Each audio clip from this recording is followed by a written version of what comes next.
नमस्कार, दूरदर्शन मध्य प्रदेश के विशेष कार्यक्रम ये है नारी शक्ति में आप सभी का स्वागत है। मैं हूं आपके साथ सुनीता पटेल और आज हम जिस नारी शक्ति से आपका परिचय कराने वाले हैं उनके लिए सबसे पहले मैं दो पंक्तियां कहना चाहती हूं कि बांधे जा सकते इंसान तूफान न बांधे जाते हैं, बांधे जा सकते इंसान तूफान न बांधे जा सकते, काया बांधी जा सकती बांधे ना इरादे जा सकते। जी हाँ, काया को बांधा जा सकता है लेकिन इरादों को बांधा नहीं जा सकता। ऐसी ही सशक्त नारी शक्ति का उदाहरण हमारे साथ दूरदर्शन के स्टूडियो में मौजूद है। आइए मैं परिचय कराती हूँ आपका। ऐसी ही नारी शक्ति से हमारे बीच मौजूद हैं पूनम श्रोती जी। पूनम जी, बहुत स्वागत है आपका। और पूनम जी के लिए मैं बताऊं, बहुत सारे उनके किस किस फील्ड में वो काम कर रही हैं। उद्दीप्त सोशल वेलफेयर सोसाइटी की फाउंडर हैं, यूथ आइकन हैं, विकलांगता के लिए लगातार काम कर रही हैं, कैसे उनको सशक्त किया जाए। और साथ ही अगर आप शारीरिक रूप से अक्षम हैं तो आप मानसिक रूप से सक्षम बन के कैसे समाज में एक साथ एकता का संदेश दे सकते हैं। पूनम जी, एक बार फिर आपका स्वागत करते हूँ दूरदर्शन के इस विशेष कार्यक्रम में। और साथ ही कहा जाता है कि अगर परिवार का सपोर्ट हो तो वाकई इंसान उस मुकाम तक पहुंच सकता है जिसका वो सपना देखता है। हमारे बीच पूनम जी के पिताजी मौजूद हैं, राजेंद्र श्रोती जी। राजेंद्र जी, बहुत बहुत स्वागत है सर। और सबसे पहले मैं आपको धन्यवाद देती हूँ, शुभकामनाएं देती हूँ कि आज पूनम जी अगर यहाँ पर मौजूद हैं तो कहीं ना कहीं आपका भी सपोर्ट होगा। और अगर पिता का इस तरीके से सपोर्ट हो तो बेटियां कहाँ से कहाँ तक पहुंच सकती हैं, ये संदेश समाज को भी जाता है। तो आइए हम उनसे चर्चा करेंगे। और चर्चा की शुरुआत में मैं आपको बता दूं कि पूनम जी को राष्ट्रपति सम्मान भी मिला हुआ है। साथ ही मध्य प्रदेश सरकार द्वारा महर्षि दधीची सम्मान भी उनको प्राप्त हुआ है। शौर्य सम्मान से सम्मानित हैं, साथ ही नारी शक्ति से भी सम्मानित उनको किया जा चुका है। तो इतने सारे सम्मान है पूनम जी, आपको पुनः पुनः बधाई देना चाहूंगी। और जो इस वक्त दर्शक देख रहे हैं, हालांकि आपको पहले से ही सब जानते हैं क्योंकि लगातार सोशल मीडिया पर पूनम जी अपना एक संदेश देती आई हैं, क्योंकि मोटिवेशनल स्पीकर भी हैं पूनम जी। तो पूनम जी, शुरुआत आपसे करना चाहूंगी क्योंकि जो एक सफर रहा, इस सफर को हम ये कहना चाहेंगे कि कहीं ना कहीं संघर्षों से इस हर्ष के मुकाम तक पहुंचना, तो कितना कठिन वो दौर रहा जब आपने शुरुआत की, ये फैसला किया कि मुझे एक सपना देखना है और समाज को उस सपने को जीना मुझे सिखाना है। सपने की शुरुआत तो जब से मैंने होश संभाला था तब से थी कि मुझे कुछ करना है, अपनी पहचान बनाना है। और इस जो मुकाम मैं जहाँ पहुँची हूँ, इसके पीछे है डिस्क्रिमिनेशन सोसाइटी का, लोगों की मानसिकता जो विकलांगता को लेकर लेते हैं। सबको ये लगता है ये विकलांग व्यक्ति है तो बेचारा ही है, ये कुछ नहीं कर सकता, मतलब ही और she is not good for enough, वो कुछ नहीं कर सकता। तो इस मानसिकता से मैं बहुत लंबे समय तक निकली हूँ और मेरे अंदर था कि मुझे पता था कि मेरी काबिलियत क्या है, मैं क्या कर सकती हूँ, पर किसी को शब्दों में बता नहीं सकती मैं। तो उस चीज़ को मैंने ठान के रखा था कि मुझे प्रूव करना है। तो उसी जो आज जहाँ पर हूँ, तो आप मानोगे कि वो समाज की मानसिकता ही है जो मुझे यहाँ तक लेकर आई है। बिल्कुल, समाज की मानसिकता को बदलना का अगर आप ठान लेते हैं, आपको अगर ये जज्बा है कि हमें किस तरीके से अपने जीवन को एक संदेश बनाना है, एक सार्थक संदेश के रूप में पेश करना है, तो इस वक्त आप देख रहे हैं एक जीवंत उदाहरण हमारे बीच एक नारी शक्ति के तौर पर मौजूद हैं। और हमारे बीच उनके पिताजी भी हैं। आइए उनसे मैं ये जानना चाहूँगी, राजेंद्र जी, जब आपको ये पता चला कि एक ऐसी बीमारी जो कि लगभग जिसका कोई इलाज नहीं है, ऑस्टियोजेनेसिस इम्परफेक्टा, और लाखों में कुछ एक शख्स को वो होती है, और आज आपकी बेटी लाखों में एक है, वो दौर कैसा रहा जब आपको ये पता चला? देखिए, जब ये पैदा हुई तो तकलीफ तो होती है कि बच्चे को तकलीफ है। तो जब ये पैदा हुई तो ये रात भर रोई। तो क्या होता है कि जब बच्चा पैदा होता तो थोड़ा रोता, उसके बाद तो वो अपने उसमें पड़ा रहता है। लेकिन जब ये रात भर रोई तो मैंने पूछा कि कारण क्या है, तो पता चला कि देखा तो इसके दोनों पांव सूजे हुए थे जी। तो हम इसको लेके हॉस्पिटल गए तो एक डॉक्टर थे चौबे, ऑर्थोपेडिक जी। उनने देखा, देखने के बाद इसके पांव बांध दिए ऐसे ऊपर करके, जिसकी वजह से ये जो छाती का हिस्सा बढ़ गया और 20-22 दिन बंदी रही। उसके बाद जब पाँव छूटे तो पाँव तो ठीक हो गए, पता चला हाथ टूट गया। तब मैंने डॉक्टर साहब से पूछा तो डॉक्टर साहब बोले कि इसको भैया आप बाहर ले जाओ और मुझे लगता है इसको वो समझ गए थे कि इसको ऑस्ट्रोजेनेसिस इम्परफेक्टा है। जब मैं यहाँ भोपाल लेके आया तो मेरे चाचा जी BHL में थे, उनके माध्यम से उन्हें BHL में दिखाया, तो वहाँ डायग्नोस किया कि इसको ऑस्ट्रोजेनेसिस इम्परफेक्टा है। और फिर मैं डॉक्टरों से राय ली तो बोले कि ये भैया ठीक नहीं हो सकती है, ये लाखों में एक आध को बीमारी होती है। और हमारे बोले एक मित्र थे, उनके दोनों बच्चों को हुआ, तो वो डॉक्टर थे, वो बाहर चले गए इंग्लैंड, लेकिन उनके बच्चे दोनों एक्सपायर हो गए, ठीक नहीं हो पाए। तब मन में आया कि ऐसा क्यों हुआ। तो मैंने एक दिन अपनी पत्नी के साथ बैठ करके बातचीत की। मैंने कहा जितने दिन हैं हमें काम करना है, इसकी सेवा करना है, और इसकी सेवा करके जो ईश्वर ने अगर अपने को दिया है तो सेवा के लिए दिया है, हम उसका प्रसाद मान करके इसको रखेंगे। धीरे धीरे हम आर्मी में थे, थोड़ा हमारे डॉक्टर, मैं मेडिकल में था तो मेरे डॉक्टर्स वगैरह थे, उन्हें समझाया इसको हॉस्पिटल ले जाओ, हॉस्पिटल ले वो स्कूल में दाखिला कराओ। स्कूल में जब आर्मी स्कूल में एडमिशन कराया तो मेरे को बड़ा डर था कि ये उठाते बैठते तो टूट जाती है, तो इसको अगर हम स्कूल भेजेंगे तो कहीं बच्चे ना इसको वो करें। तो बोले नहीं, बच्चों में बहुत अच्छा रहेगा इसका और वो संभालेंगे इसको। वास्तविक वही हुआ। इसके आसपास 4-5 बच्चे खड़े हो जाते थे जब स्कूल की छुट्टी होती थी, उन्हें संभालना, इसका भी अच्छा सपोर्ट समाज से उस समय मिला आपको। फिर उसके बाद उसका भी सब हमें वहाँ से भी सपोर्ट मिला और हमारे स्टाफ ने मुझे बहुत हिम्मत दी, यानी उन्होंने भी बहुत कोऑपरेट किया। इसमें थोड़ा मेरी पत्नी का बहुत योगदान। हम तो ठीक है जो करना, लेकिन मेरी श्रीमती जी ने बहुत इसको जैसे कांच को संभाल के रखते हैं, इस प्रकार रखा, इसकी सेवा खुशामद की। इसको जब थोड़ी बड़ी हुई, पढ़ने लगी, तो लगा कि ये कुछ कर सकती है। फिर हम लोगों ने इसको बिल्कुल फ्रीडम दिया, तुम्हें जो करना है करो।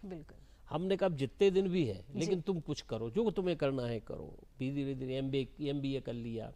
MBA करने के बाद स्कूलिंग की, कॉलेज किया, MBA किया। MBA करने के बाद अब जॉब के लिए कई जगह इंटरव्यू आए, तो हर कोई इसको देख करके मतलब इसकी काबिलियत को तो मानते, लेकिन शारीरिक अक्षमता को देखते हुए उनको ये डर लगता था कि हम इसको ये कैसे काम करेगी, कैसे आएगी, कैसे। फिर एक रिक्रूटमेंट कंसल्टेंसी है Prime One MP, उन्होंने इसको काम दिया और बहुत अच्छी तरह रखा। इसने बहुत अच्छा काम किया। वहाँ मैनेजर थी HR में की, और इसने जो है काफ़ी काम, 8-9 साल काम करने के बाद ये बोली, पापा हम इसके लिए नहीं आए, हमको और कुछ करना है। हमने जो तुम्हें करना है बिल्कुल, तो कुछ और करना है, यही एक ललक होती है जो हमें समाज में एक आम इंसान से, खास शख्स से शख्सियत बनाती है। तो पूनम जी से आगे की उनकी जर्नी पूछते हैं। पूनम जी, राजन जी ने, पिताजी ने ये तो बता दिया कि एक शुरुआत जब रही, क्योंकि पापा की परी होती है, माता जी की बिटिया होती है, और आपको बिल्कुल उसी लाड़ प्यार से रखा गया, और आज देखिए पूनम जी उस मुकाम तक पहुंची हैं, क्योंकि एक समाज का और घर का सहयोग जो होता है वही आपको कहीं ना कहीं एक हौसला, एक जज्बा देता है। आपने जॉब तो स्टार्ट किया, निश्चित तौर पर जॉब करना बहुत कठिन रहा होगा आपके लिए, क्योंकि जिस प्रकार से समाज का एक परिदृश्य होता है, एक जज करने का तरीका होता है।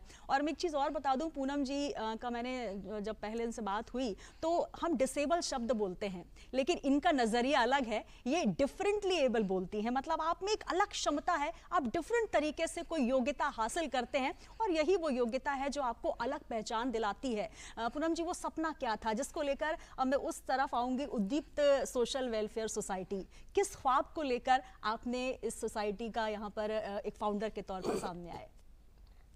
जैसे मैंने बताया कि आज जो मैं हूँ जी, मैंने जो डिस्क्रिमिनेशन फेस किया उसकी वजह से, तो जब मैं जॉब में आई और जॉब के लिए जो मैंने संघर्ष किया, कई इंटरव्यूज लिए, रिजेक्ट हुई बिकॉज ऑफ माई डिसेबिलिटी। तो जो रिजेक्शन थे, हर रिजेक्शन मुझे एक नई शक्ति देता था, ये फील कराता था कि नहीं कुछ और जी, ये नहीं कुछ और। हर रिजेक्शन में एक शक्ति थी। तो जब कई रिजेक्शन के बाद जब मैं जॉब में आई फाइनली, और जॉब के दौरान भी मुझे लगा कि नहीं, ये मैं क्या कर रही हूँ, ये काम तो मैं कभी भी कर सकती हूँ। मुझे कुछ ऐसा करना चाहिए जहाँ मैं अपनी क्षमताओं को भी पूरी तरीके से प्रूव कर सकूँ, और मेरे जैसे जो दूसरे लोग हैं उनके लिए भी मैं कुछ कर सकूँ जी। तो 2014 में मैंने जॉब से रिज़ाइन किया और उद्दीन सोशल वेलफेयर सोसाइटी की स्थापना की।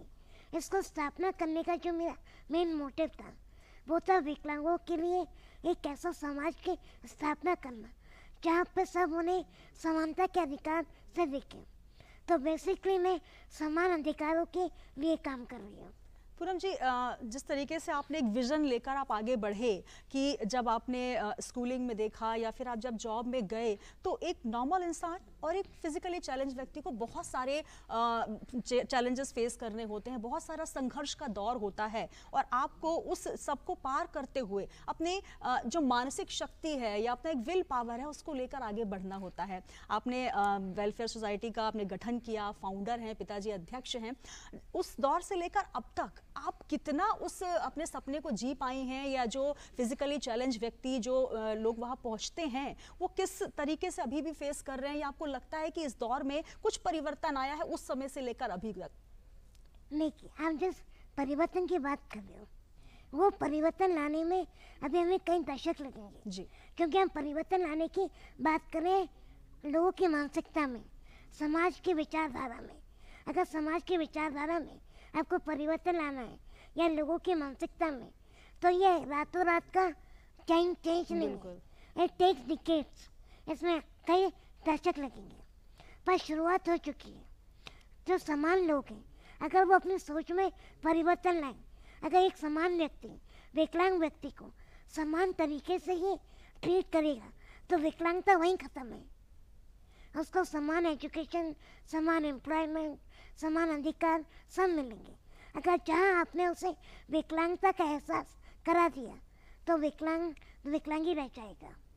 बिल्कुल, अगर आपने ये एहसास दिला दिया कि समाज आपके साथ है, आप कुछ अलग नहीं है। अगर, क्योंकि एक बहुत खूबसूरत सा शब्द जैसे अपंगता कहा जाता था, अब दिव्यांग कहा जाता है। आप में वो खूबसूरत अंग है जिसे आप देख सकते हैं, आप में एक अलग नज़रिया है, क्योंकि ईश्वर अगर आपसे कुछ छीनता है तो कुछ विशेष भी आपको देता है। और पूनम जी इसका एक साक्षात उदाहरण यहाँ पर नजर आ रही हैं, क्योंकि आप देख सकते हैं जिस कद काठी को लेकर अगर आप एक आम व्यक्ति अगर आपको जब देखेगा तो वो ये सोचेगा कि आखिर ये क्या कर सकते हैं या इन्होंने आज तक किया होगा। लेकिन पूनम जी मैं आपसे सुनना चाहूंगी कितनी आपकी पढ़ाई है, क्योंकि यहाँ पर एक शख्स जो इस वक्त दूरदर्शन के इस प्रोग्राम को देख रहा है, आपके लिए यकीन मानिए ये कार्यक्रम एक नजरिया बदल देगा। अगर आप अपनी किसी भी अक्षमता को लेकर परेशान है कि मैं क्या करूं, मेरे साथ ये सही नहीं हो रहा, मेरे साथ वो सही नहीं हो रहा, तो पूनम जी से सुनिए उनका एजुकेशन क्या है और कैसे वो इतना बड़ा एजुकेशन लेके और आज एक सोसाइटी चला रही हैं, सोसाइटी में परिवर्तन ला रही हैं और राष्ट्रपति पुरस्कार से सम्मानित भी हो चुके हैं। जी पूनम जी। मैंने पूरा स्कूलिंग किया 12th तक, फिर ग्रेजुएशन किया, उसके बाद मैंने डबल MBA किया, MBA इन फाइनेंस, फिर PG diploma in personal management. वाह, तो आप सोच सकते हैं पूनम जी ने इतनी सारी पढ़ाई की, क्योंकि अभी अगर हम देखें आज के दौर के जो बच्चों को अगर पेरेंट्स का प्रेशर होता है, भाई ये बनना है वो बनना है, वो वहीं पे हथियार डाल देते हैं। लेकिन अगर आप थोड़े से भी अक्षम हैं और अपने मानसिक, क्योंकि शारीरिक बाधाएं तो हैं आपके साथ, लेकिन मानसिक तौर पर अगर कहीं आप अपने आप को मजबूत बनाते हैं और अगर ऐसे पिता का सहयोग होता है, ऐसी माता का सहयोग आपको मिल जाता है, निश्चित तौर पर आप ऐसी नारी शक्ति बनकर उभरते हैं। और पूनम जी को हम बार बार सैल्यूट करते हैं, क्योंकि आज मुझे भी ऐसा लग रहा है कि अगर कहीं भी हम अपने आप को कमतर आंकते हैं तो हमें आपको देख लेना चाहिए और उस दिन से हमें बदल जाना चाहिए कि वाकई जीवन जीने का नजरिया बदलना है। नजर तो आपकी अलग है लेकिन नजरिया बदल दीजिए। तो पूनम जी यहाँ स्कूलिंग की बात हो गई, आपकी सोसाइटी की हमने बात की। सोसाइटी जो काम कर रही है, क्योंकि एक सशक्तिकरण के तौर पर आप कर रहे हैं, विकलांगों के लिए आप उन्हें सशक्त बनाते हैं, साथ ही उनको क्या क्या वहाँ पर सिखाते हैं और किस तरीके से आपको सपोर्ट मिलता है लोगों का? देखिए, मैं आपको बिल्कुल हमारे समाज का कटु सत्य बताती हूँ। जी। हमारे यहाँ सबसे ज़्यादा हमारे विकलांग 3 चीज़ों को फेस कर रहे हैं। जी। 3 नहीं, इवन 4 चीज़ें। पहली चीज़ पॉवर्टी, गरीबी। जी। दूसरी चीज़ हेल्थ, अगर गरीब होगा तो उसे हेल्थ फैसिलिटी नहीं मिलेंगी। तीसरी चीज़ एजुकेशन, विकलांग में विकलांग जितने भी हैं उनमें एजुकेशन का जो परसेंटेज है वो बहुत कम है। आपको कम एजुकेटेड अच्छे विकलांग मिलेंगे। अगर उनका एजुकेशन का स्तर कम है तो रोजगार नहीं होगा, रोजगार नहीं होगा तो सक्षम नहीं बन पाएगा। और इन सब चीज़ों के पीछे जुड़ा है हमारा इंफ्रास्ट्रक्चर, हमारे स्कूल, कॉलेज, हमारे रोड, बिल्डिंग, ट्रांसपोर्ट, ये कोई भी एक्सेसिबल नहीं है, सुगमता नहीं है। सुगम भारत अभियान के अंतर्गत जी बहुत कम मानदंड पे चेंज हो पाएंगे, क्योंकि जब तक स्कूल कॉलेज सुगम नहीं होंगे तो बच्चा कैसे अपनी पढ़ाई पूरी करेगा। बिल्कुल, निश्चित तौर पर अगर वो समानता का अधिकार नहीं मिलेगा, एजुकेशन फॉर ऑल की आपने बात तो सुनी होगी, लेकिन क्या समाज में एजुकेशन फॉर ऑल का सिस्टम उस तरीके से लागू हो पा रहा है, ये भी एक बड़ा सत्य है। और जिस तरीके से पूनम जी कह रही है, कटु सत्य है जिसे अब भी लोग फेस कर रहे हैं। राजन जी का मैं रुख करना चाहूंगी। राजन जी, आपने ये चीज़ देखी होगी, क्योंकि अगर आप परिवार से सक्षम हैं और इतनी बड़ी बीमारी को लेकर, जबकि आपको पता है कि किस घड़ी क्या होने वाला है, कब आपको डॉक्टर, और पूनम जी तो कोमा में भी रह चुकी, मैं उस फेस में भी पूनम जी अब तक आऊंगी, कितना कठिन रहा होगा आपका समाज को एक चैलेंज देना कि हाँ, मेरी बेटी अगर डिसेबल है तो मैं उसे उस तरीके से एबल बनाऊंगा, उस तरीके से समाज के सामने रखूंगा कि हर पिता को गर्व होगा, हर बेटी को गर्व होगा कि वाकई इस जज्बे के साथ हमें आगे बढ़ना है। बहुत मुश्किल होता है। जब मैं इसको लेकर के जाता था जी, तो एक भीड़ इकट्ठी हो जाती थी देखने के लिए कि ये क्या है। कुछ समय तक तो इसको बुरा लगता था जी, कभी रोने लगती थी कि मेरे को क्यों देखते हैं। फिर हमने समझाया, हमने कहा बेटा आप स्पेशल हो, इसलिए तुम्हें देखते हैं, इससे खुश होना चाहिए तुम्हें कि तुमको अट्रैक्शन है तुम्हारे प्रति आदमी का, तुम्हें देखता है। खासकर लेडीज़ में ये ज़्यादा है जी, कि वो ज़्यादा गंभीरता से देखती हैं। तो इन्होंने तो इसको पहले बुरा लगता था, फिर धीरे धीरे इसको समझाया। समझाने के बाद फिर हमने बोला एक दो बार, तो फिर ये हो गया कि हमें क्यों नहीं देख रहा है आदमी। अगर कोई नहीं देख रहा है तो क्यों नहीं देख रहा है? नजरिया बदलने का जो हुनर है वाकई बड़ा वो हुआ। दूसरी बात क्या था कि हम ये समझाते थे, हम बराबर स्कूटर में कहीं पीछे बिठा करके, कहीं कार से, कहीं, अब उस समय कारें नहीं थी, स्कूटर में बिठा के हम ले जाते, जानबूझ के ले जाते थे। हम मार्केट ले जाते थे, मार्केट में गाड़ी खड़ी कर देते, क्या चाहिए तुम्हें, क्या लेना, क्यों आदमी इसको देखे, तो इसको आदत पड़े इस बात की कि मुझे अगर आदमी देखता है तो कोई बात नहीं। आज वो चीज़ हो गई। उस चीज़ से उबरने के लिए भी समय लगा। बिल्कुल, एक कठिन दौर, और उसके साथ आज जिस तरीके से आज आपके चेहरे पर मुस्कान है, तो निश्चित तौर पर आपका वो सपना पूनम पूरा करती नजर आ रही हैं। पूनम जी, बहुत कठिन दौर आपने देखे, एक क्योंकि ये जो बीमारी है ऑस्टियोजेनेसिस इम्परफेक्टा, आपको बता दूं कि इसमें कब आपके शरीर में कौन सा जर्क आ जाए, कब आपकी हड्डी ब्रेक हो जाए, आपको नहीं पता होता। एक कांच की गुड़िया की तरह राजन जी ने पूनम जी को संभाल कर रखा, उनकी माता जी ने उनको इस तरीके से संभाल कर रखा, और आज भी सब परिवार पूनम यहाँ पर आई हुई हैं। पूनम, वो दौर भी रहा जब आप कोमा में चली गई, एक आई थिंक 2 से 3 महीने आपने वहाँ गुजारे। हाँ। उसके बाद कैसे आप वापस से रिवाइव हुई, कैसे वो स्ट्रेंथ आप लेकर आई? 2018 में जी, मुझे ब्रेन हेमरेज हुआ था, जिस वजह से मैं 2 महीना कोमा में, और मेरा पूरा लेफ्ट साइड पैरालिसिस हो गया था। एंड दैट टाइम मुझे पता नहीं था कि हुआ क्या है। जब मैं कोमा से बाहर आई, जब मैं डिस्चार्ज होके घर पहुंची, तब मुझे रियलाइज हुआ कि कितनी बड़ी चीज़ हुई है, पर उसे रिकवर करना था, वो एक चैलेंज था। जी, और चैलेंज था कि मुझे, मैं सही बताऊं तो मुझे किस चीज़ ने रिकवर कराया, मेरा काम करने के पैशन में। मुझे काम करना इतना पसंद है कि डॉक्टर्स ने मना किया कि लैपटॉप, मोबाइल सब से दूर रखे जाए। जी, मैं लैपटॉप चलाना भूल गई थी, पर I literally push my self कि नहीं, मुझे वापस करना है। मैं घंटों घंटों बैठी, I used to practice on that. मैं लैपटॉप, मोबाइल बार बार यूज़ किया, और काम करने के पैशन ने मुझे वापस रिकवर किया। बिल्कुल, काम करने का अगर आप में जज्बा है, अपने आप को रिवाइव करना, क्योंकि कहा जाता है कि don't die before your death, तो आप हर दिन अपने आप को खड़ा कीजिए। अगर कहीं आप टूटते हैं तो वापस उस हौसले के साथ अगर आप खड़े होना चाहते हैं, तो पूनम जी एक यहाँ पर एक उदाहरण के तौर पर है, एक नारी सशक्तिकरण का उदाहरण है। और पूनम जी, आप वुमेन स्किल डेवलपमेंट के लिए भी काम करती हैं। साथ ही मैं आपको बता दूं, कई प्लेटफॉर्म पर पूनम जी एक सशक्तिकरण का उदाहरण तो पेश करती ही हैं, साथ ही किस तरीके से आप अपने आप को निखार सकते हैं अगर आप में कोई भी कमी है, चाहे वो मेंटल लेवल पर हो, चाहे शारीरिक बाधाएं हो। तो पूनम जी, क्या यहाँ पर आप संदेश देना चाहेंगी इस वक्त, क्योंकि एक नारी शक्ति के तौर पर हम आपको दिखा रहे हैं, लेकिन वाकई पूरा समाज इस वक्त आपको देख रहा है, कैसे उदाहरण एक पेश करेंगी, क्या उनको संदेश देना चाहेंगी? मैं सब स्पेशली महिलाओं को, स्पेशली नई जनरेशन को जी, मैं ये बोलना चाहती हूँ कि एजुकेशन एजुकेशन को लेके कभी भी कंप्रोमाइज़ मत करना कि शादी हो गई, कोई और रीज़न है या आपकी तबीयत खराब है, XYZ कोई भी रीज़न हो, पढ़ाई पूरी होना चाहिए। क्योंकि एजुकेशन एक ऐसा हथियार है जो आपको सक्षम बनाएगा, आपको समाज में आपकी पहचान दिलाएगा और आपको आपके पैरों पे खड़ा करेगा। आप तो अपने लिए नहीं, अपने परिवार के लिए, समाज के लिए भी बहुत बड़ा एसेट बन के उभरोगे अगर आप प्रॉपर एजुकेशन लेते हो तो जी। और एजुकेशन सिर्फ किताबी नहीं होना चाहिए, एजुकेशन अपने आचरण में लेकर आओ कि जो आपने पढ़ा वो आपके आचरण, आपके व्यवहार में दिखना चाहिए। सिर्फ ऐसा नहीं कि आपने डिग्री ले ली, डिग्री वाली एजुकेशन नहीं, आप स्किल्ड होना चाहिए, आपके एटीट्यूड, आपके कैरेक्टर, हर चीज़ में वो आपकी एजुकेशन दिखना चाहिए।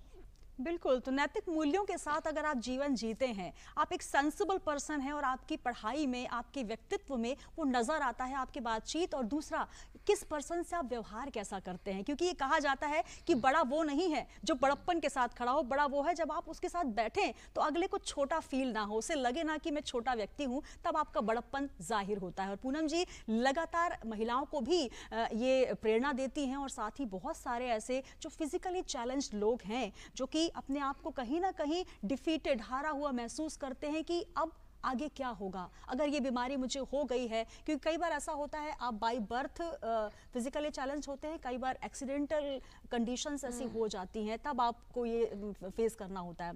आप राजन जी से मैं ये सवाल करना चाहूँगी क्योंकि आप भी उस सोसाइटी के अध्यक्ष हैं, और अब आप जब देखते होंगे कुछ पेरेंट्स जब अपने बच्चों को लेकर आते हैं तो उनके मन में अगर वो दुविधा होती है तो आप उन्हें किस तरीके से समझाते हैं कि अगर इस तरीके का आपको मुकाम हासिल करना है। जैसा आपने बताया कि पूनम को कैसे आपने ये बताया कि आप सबसे अलग हैं, सबसे जुदा हैं, आप एक कोहिनूर की भांति है, क्योंकि हीरे तो हो सकते हैं लेकिन कोहिनूर एक होता है। तो उस समय जब आप देखते हैं सोसाइटी में जब लोग आते हैं तो किस तरीके से आप उनको प्रेरणा देते हैं?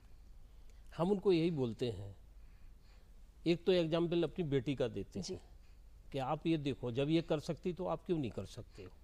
दूसरे पेरेंट्स को हम ये बोलते हैं कि आप अपने बच्चों को कम मत आंको, बल्कि इनको और ज़्यादा, अगर जो सामान्य बच्चे आपके घर में हैं और अगर एक बच्चा ऐसा है, 2 बच्चे ऐसे हैं, तो उनको उससे अधिक प्यार दो, उससे अधिक उनको स्नेह दो, उनको इतना विश्वास उनके अंदर भरो ताकि वो अपने आत्मविश्वास से लबरेज हो जाएं, अपने आप सब कुछ कर लेंगे।